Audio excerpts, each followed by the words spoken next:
No, realmente no me favorece. No me favorece, para nada. Pero no lo favorece tampoco la ley de entidades financieras. Mirá cómo ¿De entró. qué se trata eso? Contanos. Bueno, yo estuve estudiando porque yo tampoco sabía mucho de esta ley. Vos me dijiste un día, che, ¿puedes hablar de la ley de entidades financieras? Así que esta columna la vamos a hacer juntos. Bienvenido.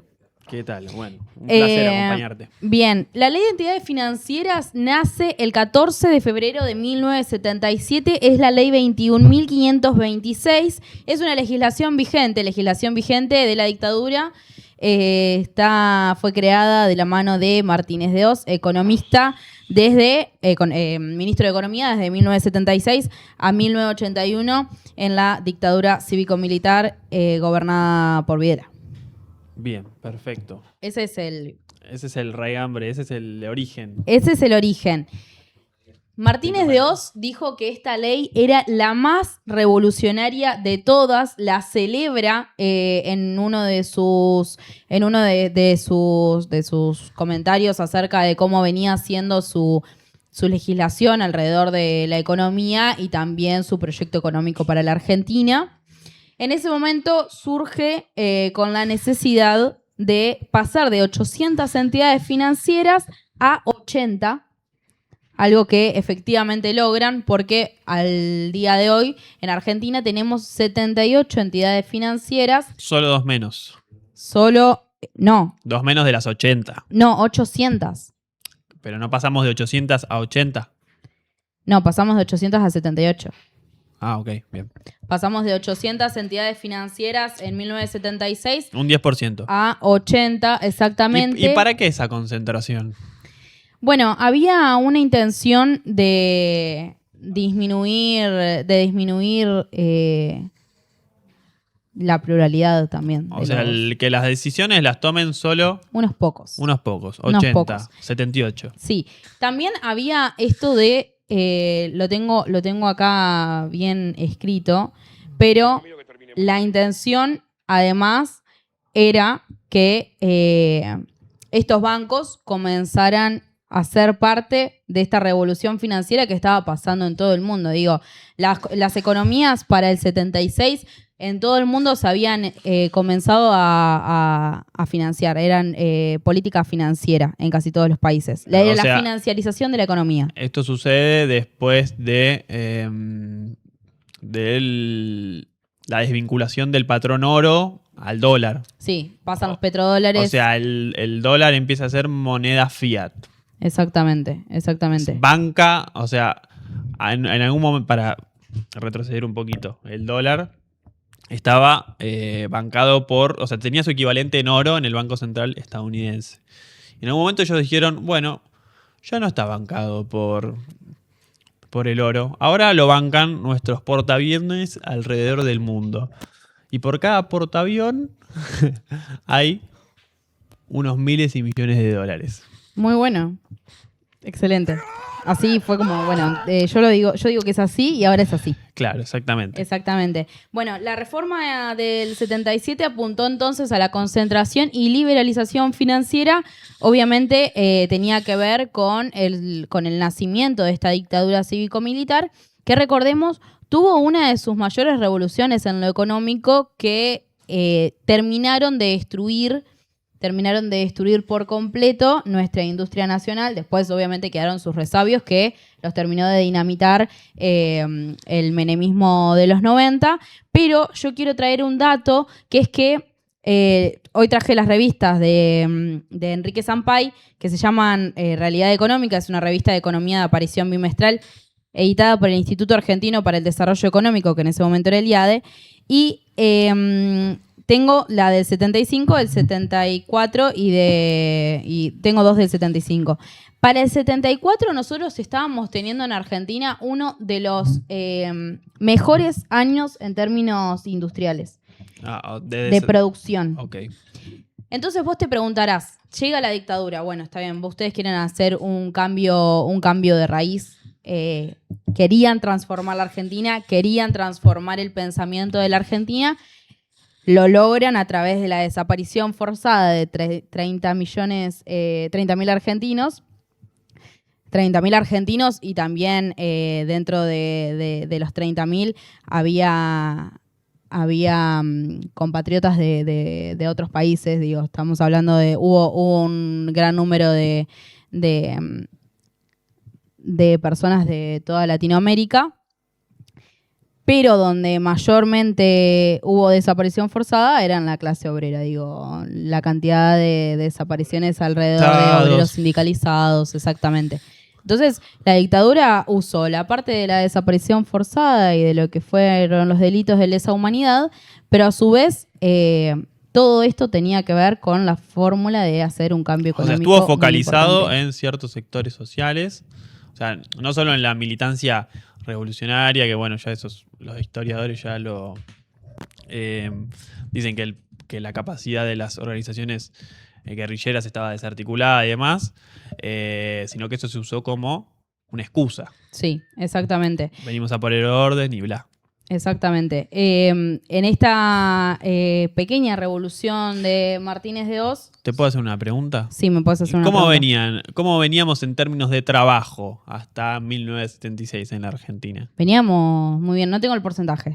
Bien. Me hace... Yo recuerdo un porcentaje de desocupación bajísimo. Creo que teníamos... Mira, este es un dato que lo van a chequear en sus casas, pequeños y pequeñas altamontes, pero tengo el recuerdo de que había un 2% de desempleo, si no me equivoco, para ese momento. Bien. Tenemos entonces la liberalización de la economía. Este sistema financiero moderno es a la orden de la financiarización de la economía a lo largo y ancho del mundo. Finalmente lo logran. Digo, hoy hay 78 entidades financieras en Argentina, 63 son bancos reguladas por el Banco Central. Y hay una página que les recomiendo si quieren saber cuáles son esas entidades financieras, que es la del Banco Central. El Banco Central tiene en la parte de sistemas financieros y de pagos, en entidades financieras, todos los bancos, que están todos los bancos de crédito, está el BBVA, digo, la mayoría encima son bancos extranjeros. De esos, solamente 34 son públicos. Tenemos entonces menos de la mitad son públicos. Y más allá de los bancos que son provinciales y demás, bueno, está el Credicop, está el banco hipotecario, está el banco industrial, estoy nombrando los que son sociedades anónimas, ¿no? Está el Credicop banco, no. El banco, no, bueno, el Credicop no, porque es el único banco cooperativo que entra dentro de las entidades financieras, porque además de hacer esta modificación del 77 de la Ley de Entidades Financieras, esta Ley de Entidades Financieras contaba con una formulación para los bancos cooperativos que a casi todos los dejaba fuera. El único que pudo ingresar debido a una formulación interna de cómo estaba compuesto fue el banco Credicop, que bueno, continúa siendo uno de estos. También está el Banco Santander. Recordemos, el Banco Santander es español. Está el Banco de China. La ICBC.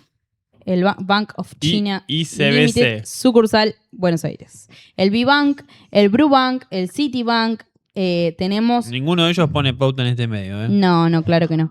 Está el Industrial and Commercial Bank of City, el John Deere Credit Company Finance, está Mercedes-Benz, está también RCI, Toyota, Rombo, Walabank, Volkswagen Servicios Financieros, y hay uno que es el más importante, que es el JP Morgan. Bien.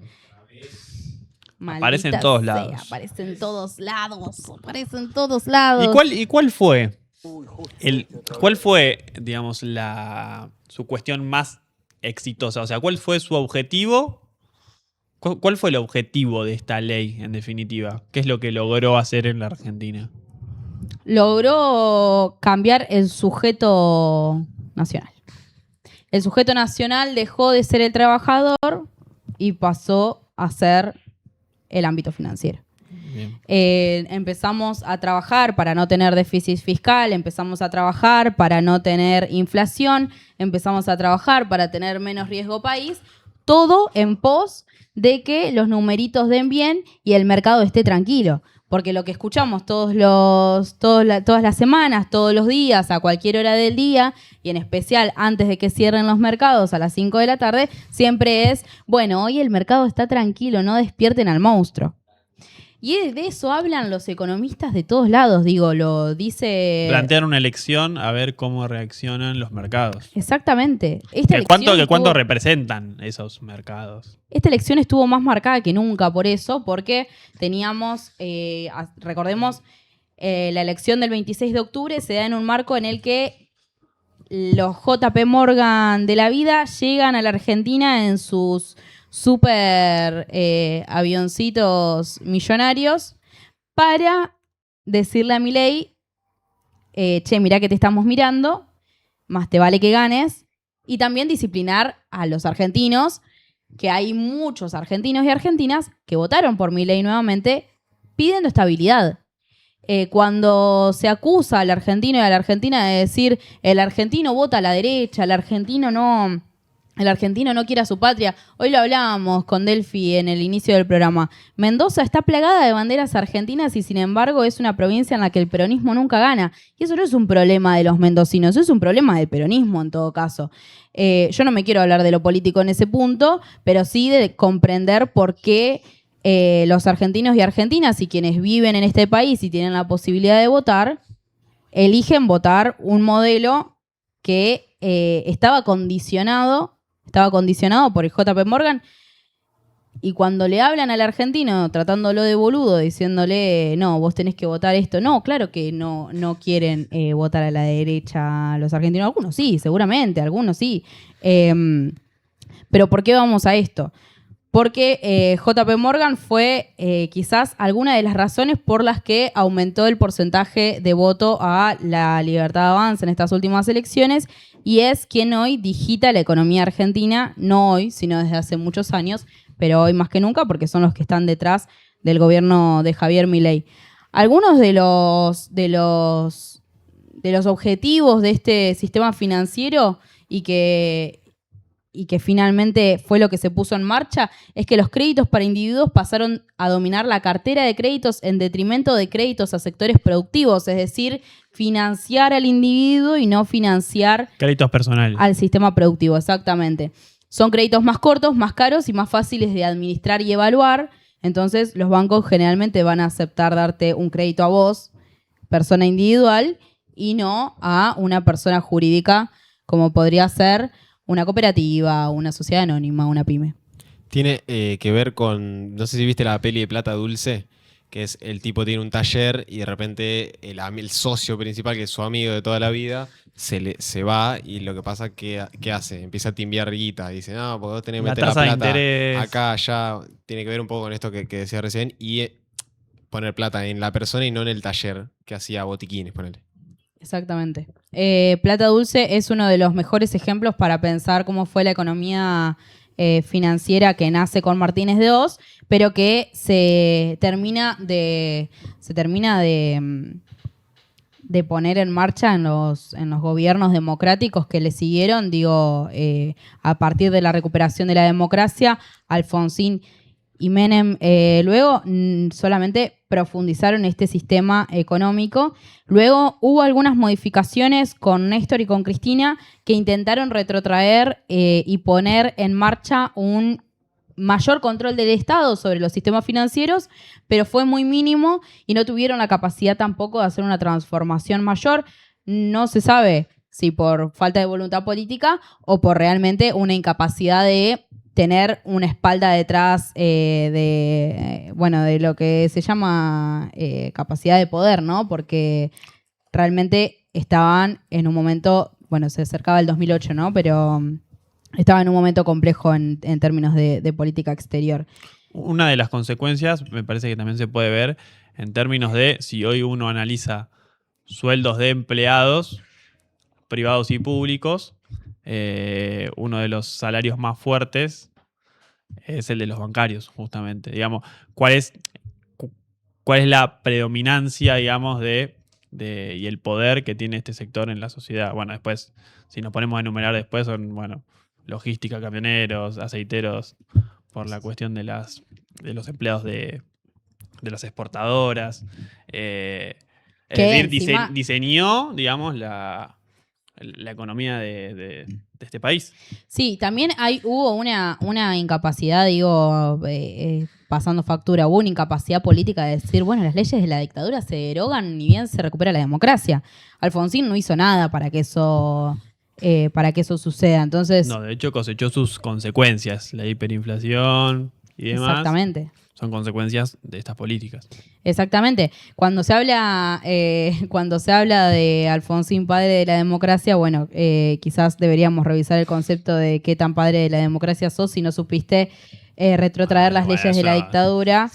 Es un poco fuerte para decir igual. No, Está bien, es estoy un tan de poco acuerdo. fuerte, pero No estoy tan de acuerdo. ¿qué democracia? ¿Qué democracia recuperamos? En No, 2016, no le tiraría toda la pelota a él, pero bueno. No, obviamente.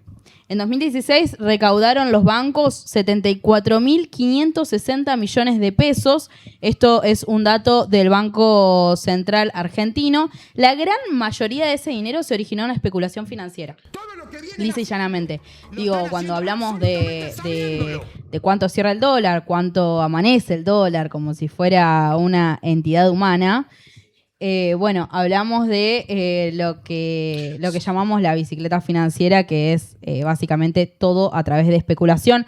Cuando hablamos hoy de que no existe el trabajo, me pienso en el documental de Ofelia, el primero que salió, sobre el trabajo y sobre cómo se formulaba el trabajo hoy en día y la individualidad además que genera el emprendedurismo salvaje. También pensemos en cómo está esquematizada la juventud hoy, que piensa en que tiene que rápidamente generar dinero y no trabajar por ese dinero, y lo hacen a través de... Y dolarizar los ahorros, además, también, ¿no? Sí, que es algo que en la Argentina existe desde hace muchísimos años, ese concepto de, bueno, tenemos que dolarizar nuestros ahorros para poder irnos de vacaciones o comprarnos el auto o agrandar la casa.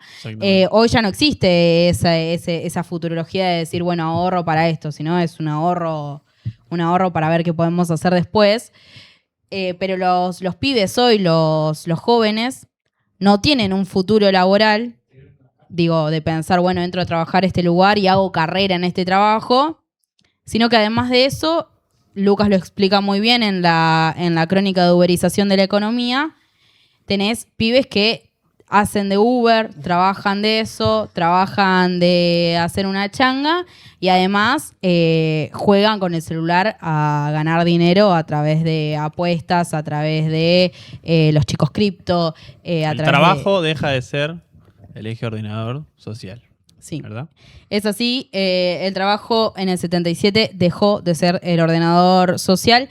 Lo deja de ser antes, yo creo que lo deja de ser un poco antes, pero, o sea, digo en el 76, pero a partir del 77 y luego rápidamente comienza a dar sus frutos. Hay un montón el otro día estaba leyendo algunas revistas que tengo del 79 y rápidamente empieza a haber un montón de costos políticos con los bancos que prontamente dejaron de existir, que eran bancos originarios de Sí, localidades ciudades. para financiar a la pyme, para financiar al almacén del barrio. Cuando decimos esto de el mercado no va a acompañar a una comunidad de no sé, de 300 habitantes y demás, hablamos de esto también, digo, el mercado de Lazy BC no va a ir al pueblo pequeño de la provincia de Buenos Aires a poner su banco ahí, sino que ahí vas a encontrar seguramente a la banca pública, vas a encontrar quizás al banco Credicorp, vas a encontrar al banco de la provincia de Buenos Aires o al banco local. Y así sucede en todos lados. Digo, mi banco de la provincia de Entre Ríos, acá no lo encuentro, yo tengo que ir hasta la ciudad de Buenos Aires para ir y acceder a la tarjeta que tengo de la provincia de Entre Ríos. Pero eso se esquematiza justamente a partir de ese año. Quería decir también que otra cosa que sucede a partir de este actual sistema financiero es el creciente cobro de aranceles por todo, incluso en tarjetas de crédito, como forma de obtener mayores ingresos. A vos te cobran por un seguro de caja. Por el mantenimiento, por la renovación, todo eso. Todo eso. Además, y el tercero y más importante... Y ni hablar de la tasa de interés. Claro. La tasa de interés, o sea, atrasate 2 días para pagar la tarjeta. Te matan. Te destruye. Y la tasa de interés también, bueno, juega su papel en el endeudamiento del Estado, las famosas LEVAX, las famosas LELIX, todas esas palabras extrañas que resuenan en nuestra cabeza y no sabemos de qué hablan. Todo eso tiene que ver con ese esquema. Sí, completamente. El tercero y más importante es lo que actualmente es la ejecución total de la economía y sobre lo que se sostiene nuestra economía, que es la timba financiera. Inversiones en activos financieros como forma de aumentar los ingresos, que es a lo que acceden todos los que son parte del gobierno de Javier Milei, pero lo fueron antes también durante los otros gobiernos, tanto durante el macrismo como en el último gobierno de Alberto Fernández. No quiero hablar de los anteriores porque no tengo capacidad para hacerlo, pero realmente desde el 77 para acá ningún gobierno se salvó de la timba financiera. Y eso es un dato de la realidad. Cuando ¿Mayor hablamos, o menor medida? En mayor o menor medida, totalmente. Cuando hablamos de la economía, a mí me pregunto constantemente, y esto lo aprendimos estudiando economía y entendiendo que es una ciencia social, es que por qué todo el tiempo, incluso economistas que son, de nuevo vuelvo a nombrar, al campo nacional y popular, te hablan de economía sin integrar al trabajador, más allá de que el trabajador sea el eje ordenador, más allá de que hoy no lo sea actualmente en lo material. Tiene que estar direccionada a la política pública. Sigue siendo el eje ordenador de la política pública, porque en definitiva... En realidad no lo es. No lo es. Lo debería ser. Lo debería ser. Pero en el relato de los economistas que dicen que el eje ordenador es el trabajador, tampoco lo tienen. No, hablan en abstracto. Esto de el déficit fiscal es necesario, la inflación es una sensación... el tema de ponerle un impuesto al cajero, que decía Álvaro Sagies el otro día, que yo no lo termino de entender tampoco porque es un chino. Digo, ¿cuáles son ahí los beneficios? ¿Y cómo querés encantar al trabajador a que te vote si también tenés una forma de hablar en donde no lo estás integrando? Ahí, en esa variable de ajuste siempre entran los trabajadores porque dejaron de ser el ordenador, porque la variable de ajuste está en el trabajo, porque el beneficio siempre va a ser fiscal. Y otro dato no menor, que el otro día lo charlaba también con mi viejo, no sé si me estará viendo. ¿Hace cuánto los ministros de Economía no hablan de trabajo?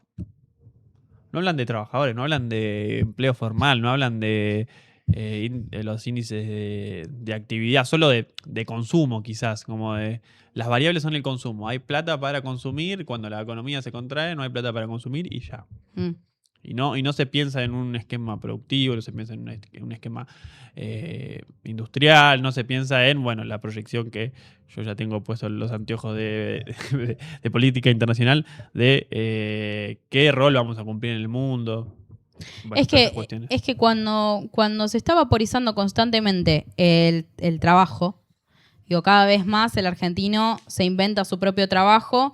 El otro día veía que Mayra Arena, que labura en una consultoría y hace trabajo de campo, decía que está viendo muchísimo cómo crecen cada vez más los localcitos en las casas, como sucedía antes, de ponerse el kiosco, de poner a venderse un budín afuera de su casa, y que son cosas que no se venden porque la gente no tiene para comprar ya el chocolate que hoy te sale 7 lucas, un chocolate de 100 gramos, ni tampoco tiene plata para darse el gusto de salir a comer. Vemos cada vez más los restaurantes vacíos. Entonces es una economía constantemente frenada y cada vez más esos trabajos donde hay empleo, aunque sea en negro, terminan echando más y más gente, porque ¿para qué voy a tener 3 personas siendo mozas en mi local si vienen 2 personas al día?